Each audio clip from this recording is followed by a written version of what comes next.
Sometimes the challenges in our life feel insurmountable, but that isn't usually or necessarily the case. We're going to talk to somebody who really fit that description and yet thrives. Hit the music and let's get started.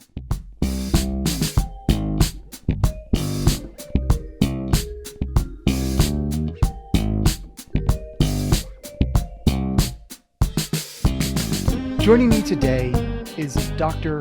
Kevin Payne, a man, a data research analyst, a survivor, a man who had to battle with multiple sclerosis, incredible weight gain and weight loss, and has come out thriving. And he's here today to share his insights with you. Dr. Payne, Kevin, how are you doing today? I'm doing pretty well, Bruce, and I am delighted to be here with you. Thank you so much. I really look forward to talking to people on Monday because most of my family won't do that for me. I'm right there with you. That's why we're in small basements. So, Kevin, the reason I asked you on is because, man, I don't want to make a big deal of all of your issues because you've spent the majority of the last 20 years making sure that you weren't making a big deal of all of these issues. But I think it would be helpful for my listeners, all five of them, to hear a story of somebody who has really overcome some potentially soul-crushing odds, and yet you didn't let it destroy you. You gained 120 pounds, you got diagnosed with multiple sclerosis, and yet here you are, thriving and jumping out of any plane that will open its door and let you. So please, yes. How did you tell us a little bit about this really intense journey?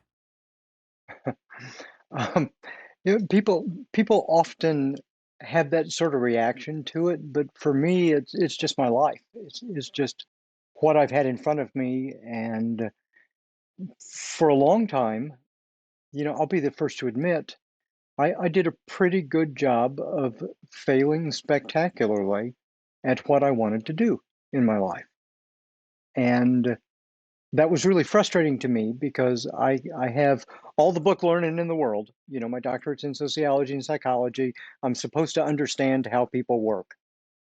But understanding how people work in the abstract is very different than putting all that education into action in your own life. And so for me, a lot of my journey for the last 15 years especially have been figuring out ways to practically translate that knowledge into things that I can use myself and that I can share with other people to try to help make their lives better as they're dealing with some of the same things that I've had to deal with. So me in a nutshell, probably three things. One, a lot of education. I love the book learning. I spent 15 years as a professor. I left the academy a decade ago, which is probably a strange decision to become a startup entrepreneur and a data scientist. And so I left the safest job in the world as a tenure track academic for the riskiest in the world as somebody building tech companies. I'm just kind of curious, what made you make that decision? How did you get from I'm in academia, I'm somebody who thrives in that environment to I'm headed into tech. I'm headed into startup and all of that good stuff. What made you make that decision? Well, I was a tech geek before I was an academic. And so as a little kid, I started programming in the 70s on a PET 2001 microcomputer and an IBM System 31 mainframe, System 360/31 mainframe. And so I've always had that as part of my life, and I've always been interested in that. And after I'd spent 24 years in the academy as a student and as a professor, yeah, I kind of got to the point where I was like, I think I've kind of accomplished everything that I want to accomplish. in this area. And so I really wanted to branch out and try something new. And I thought I'd developed a technology from my academic research that would be good in the marketplace. So it was kind of a natural transition after I kind of felt like I'd done everything that I wanted to do, because I spent the last 7 years as a professor heading a large department. And I had 150 instructors and 10,000 student enrollments all around the country. And the next thing for me to do in the academy would be like become a dean or something like that. And I have no interest whatsoever in doing that sort of thing. So, this was my next step, so to speak. And when you decided to take this risk, I assume you were already dealing with the throes of the multiple sclerosis. Yeah, I had been diagnosed, and certainly the symptoms had become more pronounced. And I was about, what, 7 years into my diagnosis or so at this point, 6 or 7 years. And I thought, I had a pretty good handle on it at that time.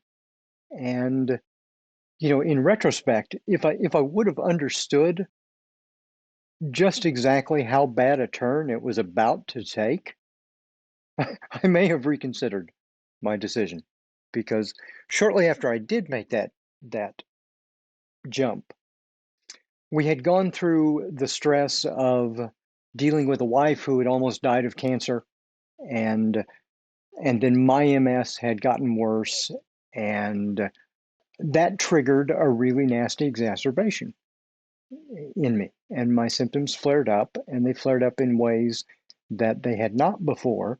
They weren't primarily physical, they were primarily cognitive. And as a guy who's depending on his brain to make a living in the world, that was really disturbing, and it was really depressing. What I wanted to ask, though, I feel it's not nearly as relevant a question anymore, is when you had made the decision, did having this diagnosis give you, did the actual diagnosis of having MS, dealing with it, play into the decision to go out on your own, or was it a non-factor? Well, it held me up from doing it for a number of years, because when I was first diagnosed, so let me like rewind my medical history just a little bit here. I first became symptomatic with multiple sclerosis in 1989 when I was in college. I just turned 20 years old. And I had some balance issues, and I started itching everywhere, and I became cognitively kind of foggy. And I lived with that for a couple of months, and then I went to a physician there at the university, and he said, "Oh, you're depressed," because I guess that's what, you know, a college student with squishy symptoms is going to be. And there's no doubt that I fit several of those criteria, but I had some other things as well. You'd get depressed from feeling that way. There's no way you feel that way and are also still a bright, cheery, happy-go-lucky individual. Yeah, exactly. Because it was really confusing, and it was disheartening in ways. So he sent me to a psychiatrist. The psychiatrist confirmed, yes, it's major depression, put me on drugs.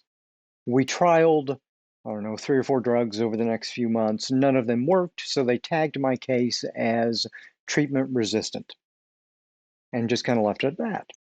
So that was like the first exacerbation that I went through, but I didn't know that's what it was at that point. And things got better, and I went on with my life. Flash forward then to like 1997 or so, and I had these symptoms again, and they were worse. And there were also some other weirdnesses. My body didn't exactly move the way I wanted it to move and everything. And and this is where weight becomes a real factor in my story, because up until that point, I'd been a pretty fit person naturally. I mean, I'm about I'm 5'9" if I stand up straight and think tall thoughts. And it's true. I'm 5'10" on dating websites too. So Okay, okay. Yeah, I can barely make, and I was normally about 140 to 150 pounds. So, I was fit, and I like to exercise, and I like, I lift weights and would run and was generally pretty active. Well, and at the end of college, I decided the last couple of years in college to really hit the weights. So by the time I left college, I was a cut 185, which was, that's big for my frame.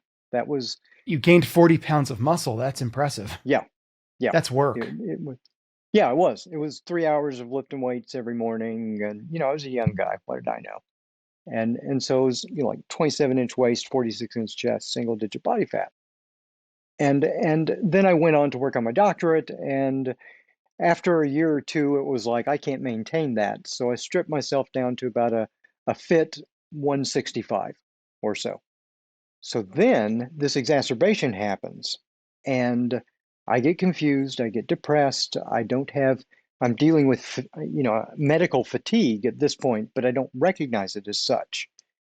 All of my good habits went out the window, and I stopped fixing my own food. I started eating out all the time. I was drinking like 2 liters of Mountain Dew a day. I was uh, not lifting weights or running or any of that stuff.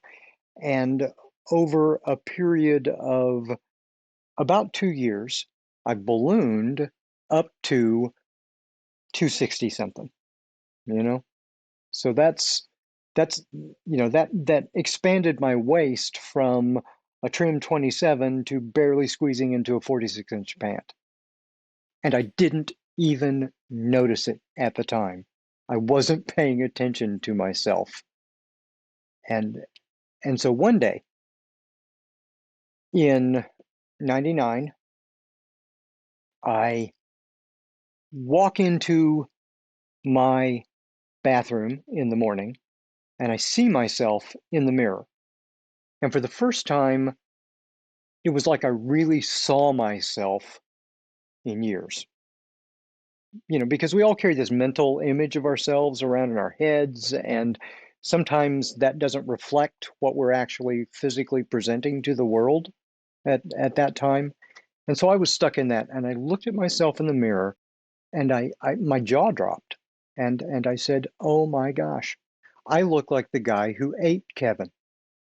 And the second thing that I thought to myself was, I'm too fat to go back to skydiving. And that is maybe the third thing that people should know about me. I had a childhood fascination with wanting to become a skydiver. I did the training in the 90s while I was in grad school and got a handful of jumps in. And then my fitness got in the way, finishing the education got in the way, family, kids, career got in the way. And then I had MS. And one day I was trying to mow the lawn a few years after I'd been diagnosed, and I thought I was respecting my limits, but I wasn't, and I overheated myself. And heat sensitivity is a big issue with multiple sclerosis a lot of the time. And so I overheated. I passed out. I just fainted. It felt like I was being stung by a horde of electric hornets, and the pain just caused me to pass out. And I woke up and I'm spastic. I'm paralyzed on the grass. And I look up at the sky and I have this perverse thought, what a beautiful day for skydiving. And then my second thought was, you're laying here paralyzed on the grass. You are never getting up into the sky again. And so I gave up on that dream. And for clarification of timeline, did that moment happened before or after the weight moment? That happened after. That was what, about 2014 or so when that happened, give or take. we'll get back to that, but going back to there, you were so busy into your your symptoms into your studying that your fitness had fallen away, your eating habits Hmm. had deteriorated, your weight began growing, and you didn't notice it, partially because you had other things to focus on. You just simply weren't paying attention until you saw yourself in the mirror. How did you make the decisions to make the changes? And then what were those changes you made? And were there challenges in relations to making the change? Because sometimes the gravity of habit and the gravity of behaviorism creates pull against making these beneficial changes. So what did you do, Kevin? Yeah, we are always, and I say this as a social and behavioral scientist, we are always our own bottleneck. It is always cognitive and emotional and behavioral and stuff. Now, that doesn't mean that it's the only source of our challenges, but it is always part of the equation. And the first thing for me was having this honest view of myself allowed me to make sense of some other things that had been happening in my life. So, for example, I'd noticed that I'd started getting really clumsy. Okay, now part of that I know now was because my MS was acting up and I was having some issues with my legs. But it was also true that I was now twice as wide as I used to be, and I was still seeing myself the way I used to be, and I was not allowing myself enough room, and I was bumping into everything.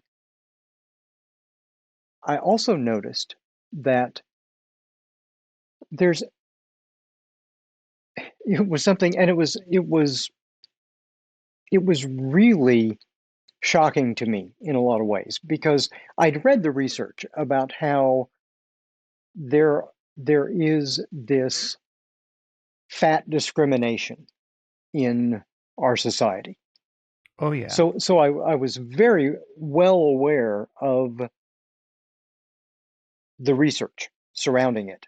However, it was only once I saw myself in that way that I realized I had actually been living that for the past year or two and didn't recognize it as such because people were treating me differently. And I was still seeing myself as the same person inside that I'd always been. And so suddenly a lot of my recent experience just kind of swam into focus. And that was remarkable for me. So you're somebody who didn't have those experiences who suddenly did. So do you have a concrete experience that you can share of one of these moments where you were discriminated against, looked down upon simply because of your weight? I'll give you the perfect example. So remember, so most of my life I was relatively lean, relatively fit, and reasonably charming. And at one point, jacked to high hell. Yeah, and some for a while there, I was pretty ripped. And I'd always been like very outgoing and I grew up on stage and so I'm a performer and I was always used to that sort of thing and I was very comfortable dealing with people and have lots of adventures and lots of stories because like I'm the kind of guy who always was, yeah, sure, we'll jump out of the plane. Yeah, sure, I'll learn to bungee jump with the Oxford Danger Sport Club when I was there as an undergrad. Yeah, sure, I'll do, all these things. So I collected a life full of colorful stories. So while I was working on my dissertation, I had a dissertation fellowship, and they would fly all of us with a fellowship into Washington, D.C. Once a year, and we would all meet. Well, the first time we did that, I was at my heaviest. And and it was before I had this aha realization. It was just like a couple of months before I actually had that. So I'm there, and we're all getting to know one another and swapping stories and that sort of thing. And I noticed that I would tell one of my colorful stories, and other people around me would kind of give this confused look. I didn't quite place it. So then, flash forward, I get back home and I have the aha, and I immediately start trying to recover the old habits that I had in my life. And of course, in some ways, it's easier to renew an old habit than it is to gain a brand new, fresh habit that you've never had canalized into your life. So I started doing this, and there were lots of false starts, and I had to start really small, so I couldn't like run. I was too heavy and I was too out of shape to do that. So I got something that it was a kind of a seated recumbent sort of device. I think it was called a health rider, and it was something that I could sit on, and I could still get cardiovascular workout, but it used arms and legs. So it was something. So I did that. I started with really light weights. I just really went back to embarrassingly small baby steps, and had to let myself be okay with doing that, which is a skill, by the way, that has stood me in good stead over the years, because sometimes I'll have a really bad exacerbation to my MS, and part of that is my exercise kind of goes out the window because physically I can't do it. And then it's a matter of starting all over again and relearning. So this was good. So I have almost a year then of exercising and eating right. I'm not really super food motivated, so the changing my diet was fairly easy for me. It was just a matter of I'm going to stop eating out. That was the big thing for me, because I would be eating out and I'd have those massive portions and then order dessert, and then and it was just really awful. So the next year then I came back, and I wasn't back to my normal weight yet, but I was much closer to the me that had been the me that had collected those stories. And I'm sitting there talking to one of the guys that I had become friends with, and he's looking at me like this kind of quizzical look, and then he leans into me and he says, "Is this the you that goes with your stories?"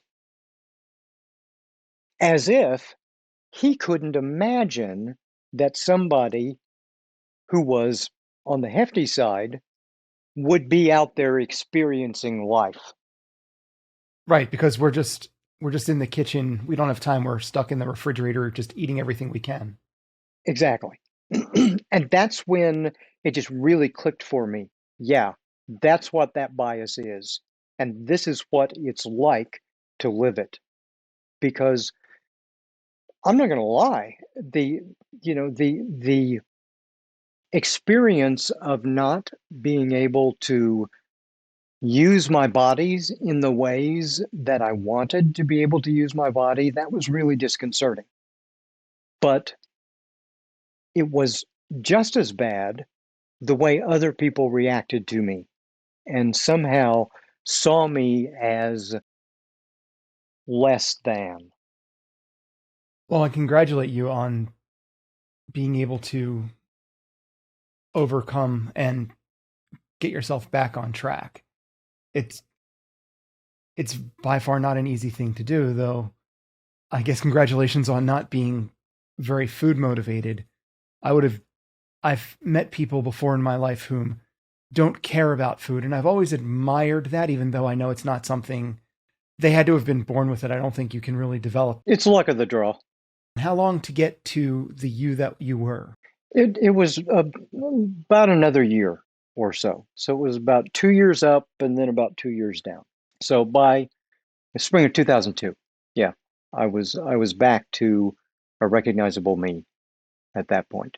And have you ever since then gone back up? Have you ever had any other food related issues come into it, or were you able to maintain control? I'm generally pretty much here at this current weight. I've been, I think now. Okay, so yes, I will go up and down like maybe around 20 pounds occasionally. I've done that a couple times when my body wasn't working really well and I was having a hard time doing the exercise that I normally do. So if I was having a hard time lifting weights, I don't run anymore because balance issues. So I row instead. And so if I'm really fatigued, if I'm really exhausted, then what I've done is I came up with what I call my Plan C strategy. So everybody has their Plan A, and that's their best case, what they want to accomplish. A lot of people are smart and they come up with a Plan B, right? And this is, how you're going to get something out of it, even if you're not going to make your best case. I decided I needed Plan C, and I first came up with Plan C to deal with the workout. And the reason why is behaviors. We all think of changing behaviors as this tiny little thing that we need to change, and we're focused on that external behavior that we can see. But behaviors are doing cognitive work, they're doing emotional work, they're doing identity work. There's a big iceberg of stuff underneath our behaviors. And one of the crucial differences when we're having really bad days, and we can have really bad days and we're feeling down, maybe depressed, maybe we're just dysthymic, but we're feeling really bad and we kind of draw into ourselves and maybe we despair of being able to keep up that habit of eating decisions that we want to be making or movement decisions that we want to be making. And I really don't think about it as diet and exercise, because if you think about it that way, that's not sustainable. It's thinking about it as changing the movement decisions that you're putting into your life and changing the food experiences that you're putting into your life.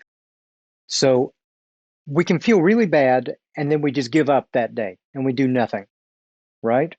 And that if you do that, by the time you get to the end of the day, we're just kicking ourselves. We're berating ourselves and we all we can see is what a failure we are. And that tends to lead to the next day going to hell as well. Exactly. And now you're setting up a big string. So cognitively, emotionally, something, no matter how small, no matter how tiny, is light years different than nothing. And that's my Plan C. My Plan C is like if I really can't get a workout, even a Plan B workout in that day, Plan C is my minimum amount of, say, movement that I know that even on the worst day, I can still do. That way, by the time I get to the end of the day, I've got something emotionally to hang on to say, this day is not a zero, it's a something. There's a little victory that you can look to. You've established a floor. Exactly. And it's helping with that identity work. It's helping maintain the habit in my life and the place for that habit in my life. Because if you do nothing, you're allowing a space for a new habit to come in and start taking root. So maybe and literally this has been Plan C on some days. I will go down to my weight room, sit on the weight bench, and mentally walk myself through a workout for that day.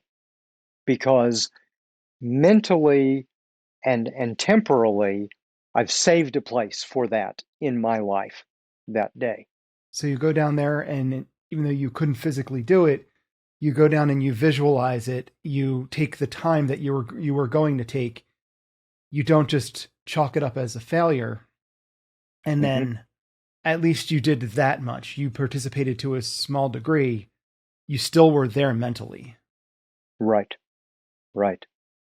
And that is just, I just can't emphasize, all the research tells us that maintaining that place is a really important thing for building habits and building identity, because you want to reinforce the identity that you are the kind of person who moves. You are the kind of person who uh, enjoys and savors food, but is not controlled by it. So that's why, I'm all about, it's not diet, it's not exercise, it's movement and it's fuel.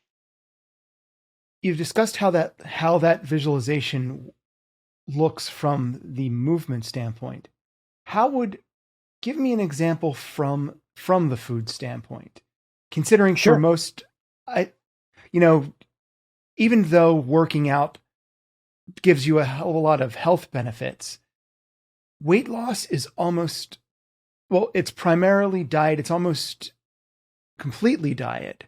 Hmm. So the food part is the more important part for somebody who wants to make that journey. Yes. And of course, that's where a lot of the difficulty comes in. Hmm. So how would we visualize today we lost it? We didn't eat the way we had wanted to. We really went almost on a bender, and we're out now at that end of the day, and you really are kicking yourself. Hmm.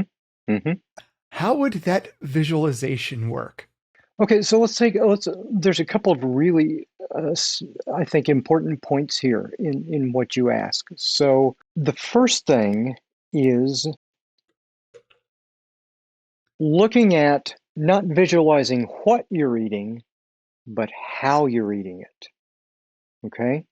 So one of the things we do when our diet gets completely off kilter is we start distractedly eating. We're just eating as we go along, we're multitasking, we're doing something else, and we're reflexively reaching for that food. So it helps if you start thinking of the act of eating as the act of eating and nothing else. So when you imagine yourself eating, imagine yourself making a space and a time and a place to just eat and to just experience the eating, because eating can be wonderfully sensual, and eating is also the most intimate physical activity that we tend to share with other people in polite company. There are what are called rules of commensality in societies. We have rules about how we break bread together, and eating with another person is an important experience. So in the first place, maybe you're having a difficult time changing what you're eating.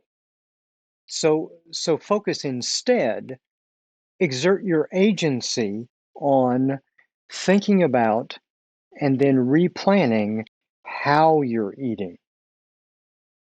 And at first, maybe you're eating the same amount of calories. Well, it's okay. Now you're doing it more mindfully. You're doing it in a way that's more aware. You're also doing it in a way that is more sensually fulfilling, right? Because you're experiencing the goodness that's associated with nourishing yourself. Another thing that you can do when you're visualizing this, and then you can start putting it into action. Have you heard of the Okinawan practice of hara hachibu? I have not. Oh, this is a great one.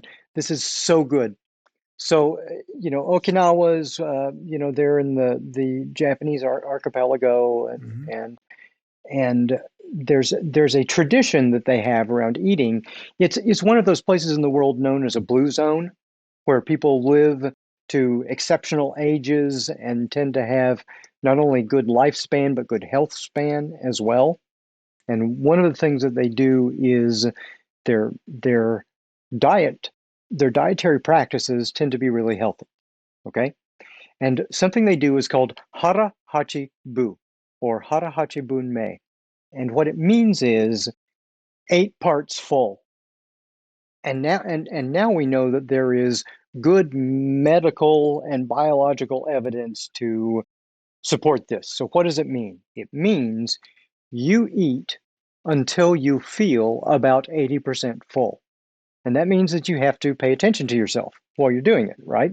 But we've already practiced that because we've already set up eating more mindfully and thinking about eating more mindfully and more focused. So now when you're 80% full, when you feel most of the way full, pause.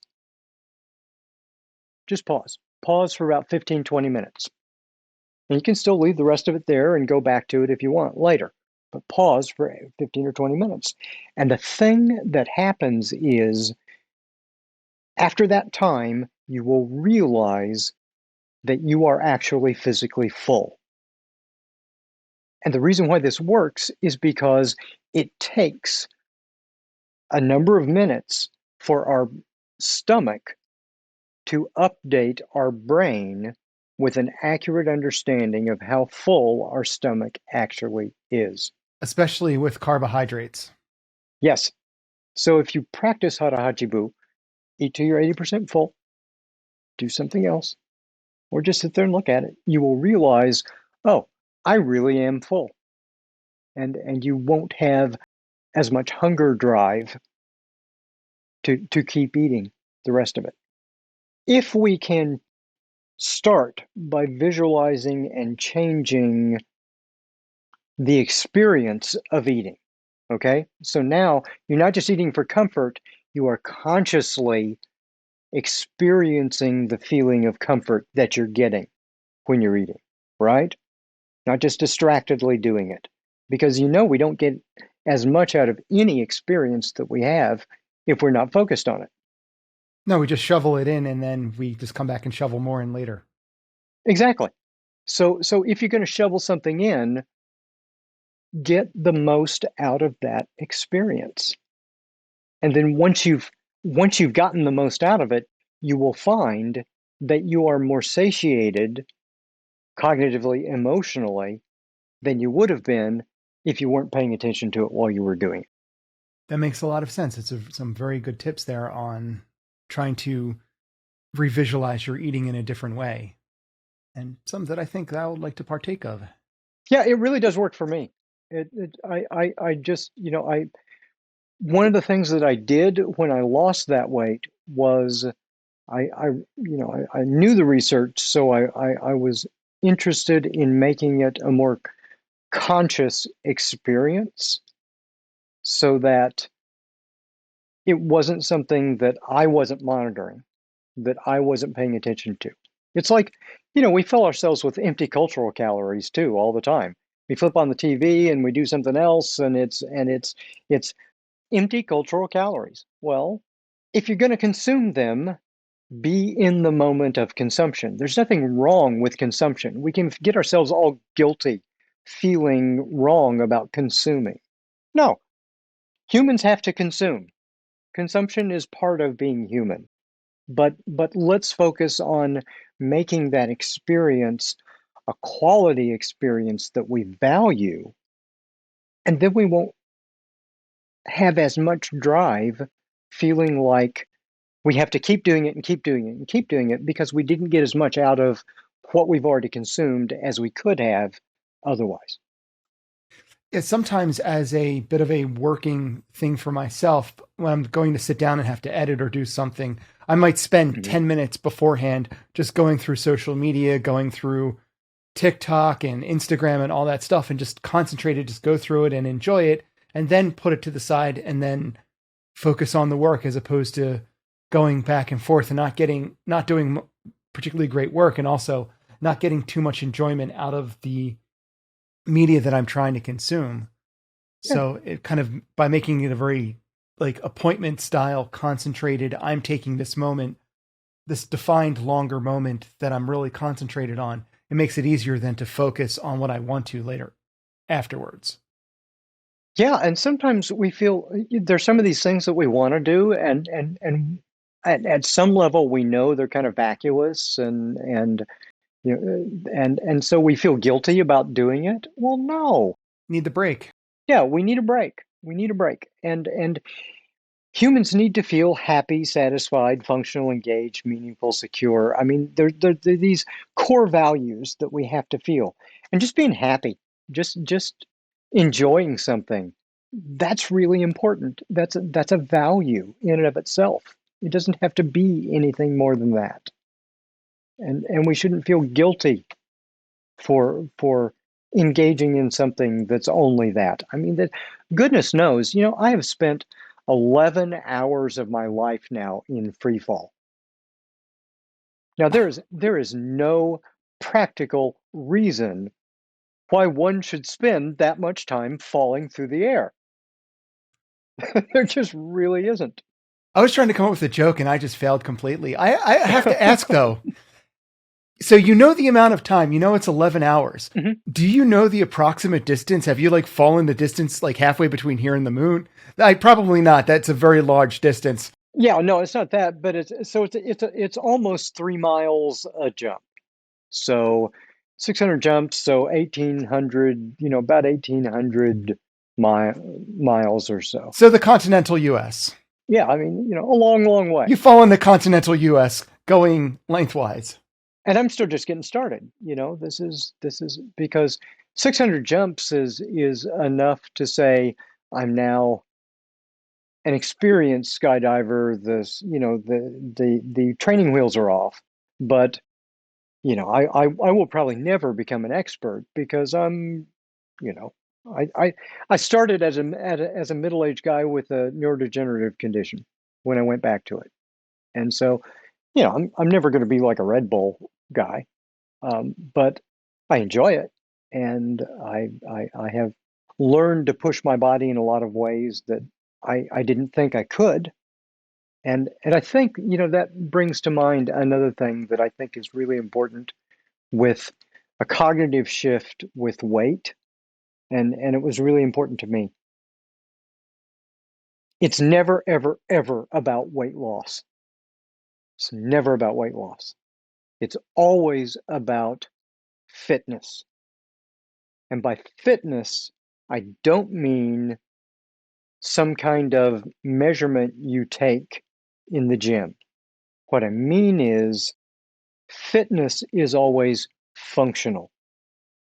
Your goal with altering your caloric intake and your movement in the world is, do I have a body that allows me to accomplish what I want to through the day and not be completely exhausted at the end of it so that I can get a good night's sleep and rest and recuperate and relax and grow and then get up the next day and meet the challenges that make my life worth living the next day. And if you focus on that and not wait, focus on, here are the things that I know I need to do. And amongst those are, I need to move more because I need to build my body up some more. I need to uh, be more mindful and aware of my caloric intake and have quality calories. Spend more of my eating experiences on foods that I like to think of as remember where they came from, so they're not so overly processed that they remember where they came from. Shop along the perimeter of the supermarket, avoid the aisles. And that's a really good heuristic for it. It's and but I'm doing those things not because I want to be skinny or I want some particular cosmetic thing. I want my body to be able to carry me through what I want to accomplish during that day. And in my particular case, I know that because my central nervous system is being eaten away with MS, I need to do everything else I possibly can to up my fitness in other ways to try to compensate for that. Thank you. All of your tips have been very practical and, to my ears, very helpful. Oh, How are you doing with your MS, if you don't mind me asking? yeah. You know what? I swear, I think so. It's gotten so 99% of the time, most people never guess that I have MS. Most of my symptoms are, and there are two reasons for that. One, most of my symptoms are internal. I mean, I'm always in pain, I'm always fatigued, I'm always itching everywhere. I have these weird paresthesias going on. I always have cognitive confusion that's happening. Um, but my obviously noticeable symptoms usually only happen when I start getting really tired or when I get overheated or too cold. So I've kind of learned to really pay attention and not push myself past my tiredness. And I've learned to kind of control my temperature better, and those help quite a bit.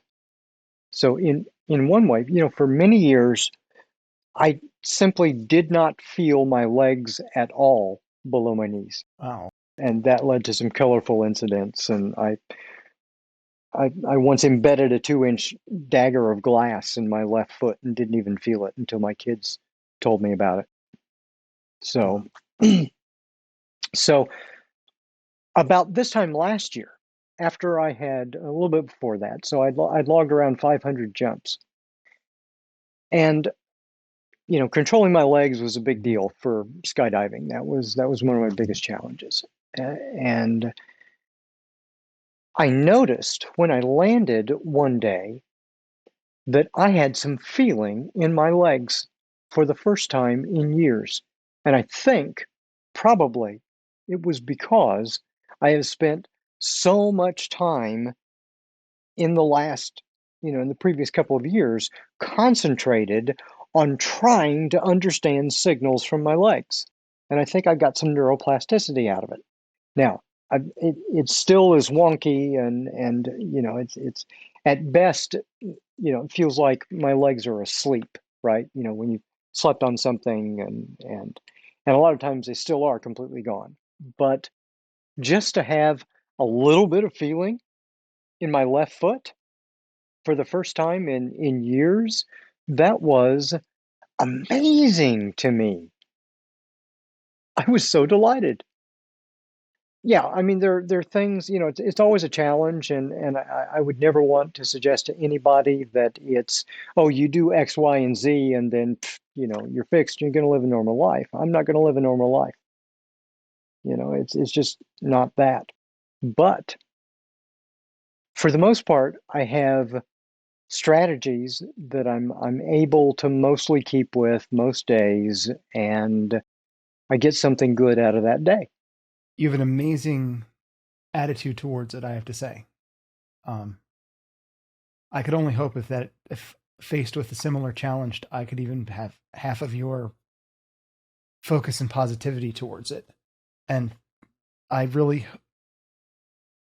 I hope you continued success in dealing with it. Well, one, you're very kind, and two, I haven't always been this way. And I went through some really dark places to get to this point. And that's a whole nother conversation.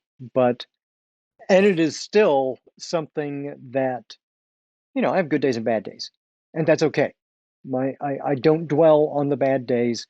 Meditation and mindfulness and all those tools are really important to me, just as important as exercise and nutrition. And I, I want everybody to understand that you've got, you know, if you're like me, when I got really heavy, when my MS has been at my worst, I felt like I had no longer any control in my own life.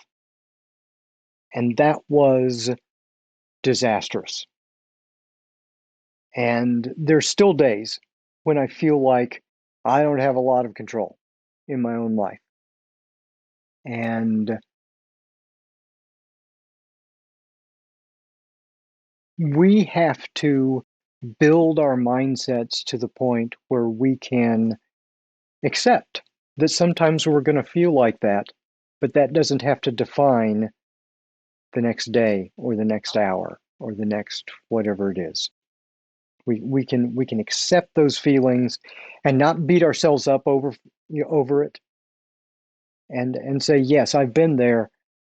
Now I'm going to take one small step forward, because there's not one solution for this. It's just strategy and mindset and accepting that we each deserve kindness, especially from ourselves. And I had to learn to be kinder to myself. Again, another great pearl of wisdom. So, in a talk that you've given lots of great advice so far, as we're winding down, do you have any other last thoughts, advice, or opinion for people? You know the old parable about eating the elephant, right? How do you eat an elephant? One bite at a time. Yeah, one bite at a time. Yeah. And we can feel so overwhelmed because we're focusing only on the big picture. And it can feel so daunting. And it can feel like there's absolutely no way to make a step forward. And what I would like everybody to walk away from this with is we can all become more humble. We don't have to solve our problems in a big go. And if we try to do that, we're going to fail. You're going to fail. And I talk about this. This is like the first few chapters in my book, with the snazzy picture of me in free fall on the cover. But the important thing is sometimes we don't take the step that we want to take because we find it humiliating. Maybe if it's not even in front of other people, we find it humiliating to ourselves that we can only do this small thing. But going back to what I said earlier, the small thing is light years different than nothing. So don't let the perfect get in the way of the good, right? Or the better. Do the small thing. Be humble. And you will find, on average, you'll get a little better each day if you do the small thing. That's what I got. It's good. It's definitely good. So, Kevin, where can people find you when they're not finding you here? They can go to yourlifelivedwell.co, or if that's hard for people to remember, just remember justjump.life. Crazy guy with MS who skydives has a site called justjump.life. And they can find out more about the book and my podcast, where I provide advice like this for dealing with life with chronic illness. So whether you are living with it or a caregiver or medical professional, that sort of thing. And lots of other goodies there. So and you can, there are the links to all the social stuff on there as well. And we'll link it here too. And you can find me on Facebook and LinkedIn and Twitter and Instagram, and that's about as far as I go because there are just too many social networks to keep up with. I'm old. Well, thank you again. As for me, I am the fittest fat kid you know, and you can find me at all the socials, at Instagram, at Twitter, at TikTok, at Fittest Fat Kid. I have a Facebook page. It is Fittest Fat Kid. If you have a question, if you have a concern, if you have a thought, if you have a story to share, you can email it to me at hithere@fittestfatkid.com. If you enjoy any of these episodes, please leave a like, a comment, subscribe. Always appreciated. And at some point, I keep promising this, and now that it's a bit, I will just keep promising it until the sun sets for its final time. At one point, there will be a website, and it will be www.fittestfatkid.com. So no matter who you are, no matter where you are or what you're doing or what you're facing, hold yourself accountable, but do it with kindness and understanding. And I'll talk to you next week.